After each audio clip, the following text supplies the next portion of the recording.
Hello and welcome to another video. If you're new here, subscribe, and if you're coming back here for the second or third time, what are you waiting for? Subscribe. Yes, I found the rumor on the Z6III a bit disappointing, and I'll tell you why. It has to do, I'll get straight to the point. It has to do with the megapixel count. Now, a lot of people might think that it doesn't matter, but if it didn't matter, you'd actually spend more for a higher megapixel sensor. Higher megapixel sensors typically have deeper color depth, and that has a lot of value. Plus, of course, you can crop in. Now, I'll talk about just straight 4 points how a 24 megapixel sensor on a Z6III in 2024 till 2026-27 can make sense. There are 4 reasons why. If Nikon is trying to make it a very fast, very video focused body. On the Sony system, you have the Sony A7 series, which is all about high speed video shooting and very high quality video output. For people who primarily are video shooters but like a DSLR style or a mirrorless style camera. So if you keep that in mind, you'd like something like that to be in the Nikon lineup. Now, if you have heard about it, the A7S4 is supposed to be a 19 to 21 megapixel camera. Clearly, it's going to have 6K, and clearly it's going to be a camera that's going to be great in low light.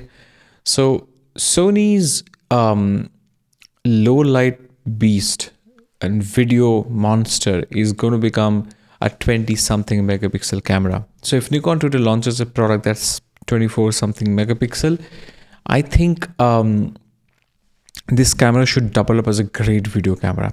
If it is not trying to be a fantastic, true blue, pure video camera and trying to become the best in its category, then it should try to offer more megapixels and try to be more balanced between photo and video. If you're kind of sacrificing 10-15 more megapixels on the sensor, it better be a fantastic video camera offering 4K 120 full frame without any crop in all modes, all right, and including perhaps internal NRAW and 1080 to 40. If Nikon is going to provide that using a 24 megapixel stills camera, I understand the decision for going for 24 megapixel sensor. If not, I do not know after 2 years of the Sony A7 IV and 1.5 years of the R6 II, why Nikon has to stick to 24 megapixels, especially when you have something like a ZF already in the stable. And so that's one reason. And the second thing is that I would like it to have Panasonic level stabilization, honestly, because then I'm looking at the whole camera as a very good hybrid camera which is super duper in video and somewhat takes care of the Sony A7 line need for the Nikon shooters, right? So if that has to be done well, you need high frame rate video shooting, first of all, and second, you need fantastic stabilization. The ZF has a bit of space constraint, but I think on the Z6III, Nikon should not be working within those constraints and should be able to offer us better stabilization. Related to this, one of the rumor that has come out on Nikon rumors is that it's going to have a slightly larger body. So if it's going to have a slightly larger body, it makes more sense for it to offer much better stabilization than what you have in Z8, Z9 and ZF. Okay.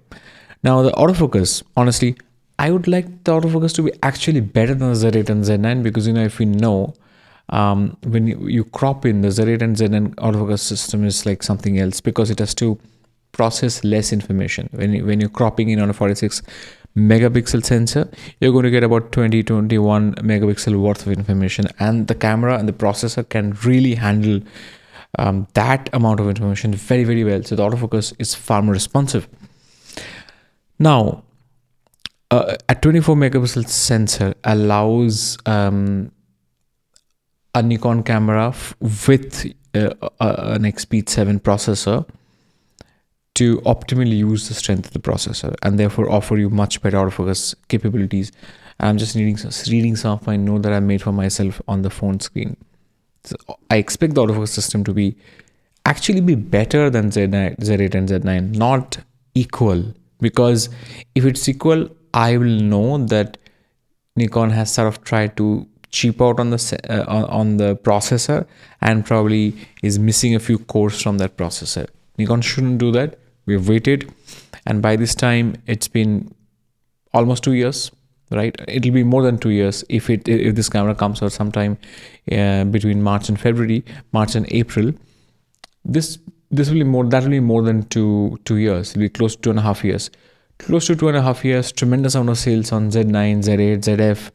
I'm sure now you have the economy of scale, and you should be able to provide value to consumers and therefore not deduct cores from that amazing processor, and instead offer the full power of the XP 7 and really boost autofocus capability as much as possible. Okay.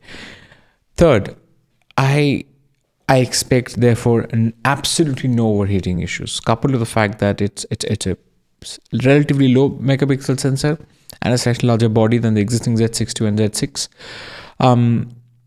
There shouldn't be any overheating issue for any amount of time of shooting in any mode, whether it's log or raw, whatever the frame rate is. I don't think the camera should come with any time limitation and heat management issues.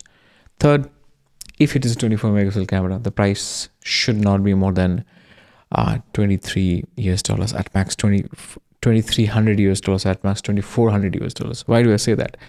If you look at the Sony A7S III capabilities, it's now available at $2,000 in one of the Sony cameras.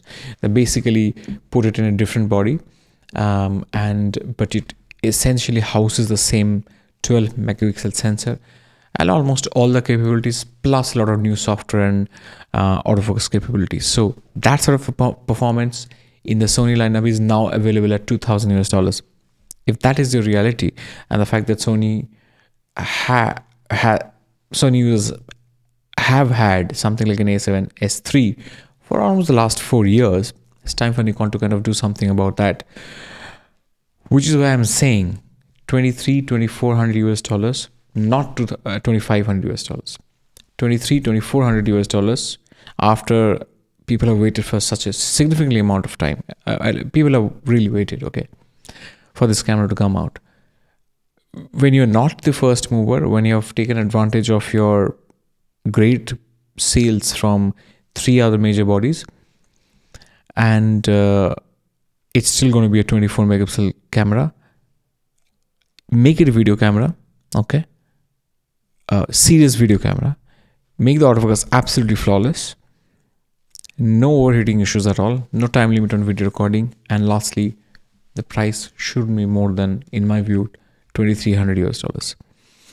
And the other thing that disappoints me is that I understand that a 24 megapixel is very well poised to become a fantastic video camera, but the fact that it's going to have a flip-flop screen and not a flip-out screen, that bothers me. And that tells me, if that's true, that tells me that Nikon is probably not thinking it to become a video first hybrid camera, which I think it should become. It should become a video first hybrid camera, not a photo first hybrid camera. That worries me, and I think it would have made more sense to use a flip out screen, a tilt screen on the ZF and a flip out screen on the Z6III. Of course, the ideal solution is to have implemented screen like that one on the A7R5. So that's my 4 reasons how to not make the Z6III disappointing. The first reason is that it's late. The second reason is that after almost 3.5 years, you're going to get another 24 megapixel camera. I don't know. I'm not too sure about that. I want to see more about the flashing speed. I think that's really important. No matter what people say, I think that's really important. I'd like to see tremendous amount of video capabilities, especially higher frame rate shooting in video. Very, very important. I'm repeating myself, but that's... I mean, you're going to launch this camera now, Nikon. You're going to launch this camera now in 2024 early, or let's say almost out in the second quarter of the calendar year. The expectation is that it's going to do very well into 2027. That's just 3 years of the camera's age. Okay, 2027, you're going to have a tremendous amount of advancements made on many aspects. And if you're going to have this camera now occupying this 2000 to 2500 US dollars price point, it really has to future proof itself. It really has to be relevant. After 1 year, you shouldn't be again playing catch up game, which is why I think it should be a photo first, a video first photo camera, hybrid camera. And for that to happen, I mean, these video features that I talked about are very important. If not, just give us a 35, a 32, or a 33 megapixel camera with okay video features. I'm saying you have to take either of the routes, either of the two directions, but it has to be a decisive call taken. The positioning of this camera has to be clear. Of course, it will be able to do both for any shooter out there. So that's my thoughts on it. If you like this video, please subscribe and share your views on it. I'm curious to hear what you have to say on this.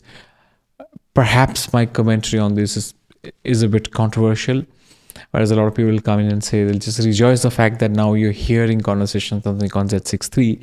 I'm actually talking about, yes, we're hearing, but I think if not now, then when? I mean, we better start hearing about the Z6III. So that's not a pleasant surprise for me. I mean, it's something that I expect to happen. It is a bit disappointing for me based on what I've heard. First of all, I haven't heard a lot from Nikon rumors. I think it's still early days. The timing is the first takeout. The fact that it's going to come soon in the next 3 to 4 months is the first big major news actually. But what puts doubts in your head is the specs or the indication or hints about what this camera potentially is going to be. That's my issue. That's my issue. And anyway, I guess I have been ranting. I'm going to see you soon with another one soon.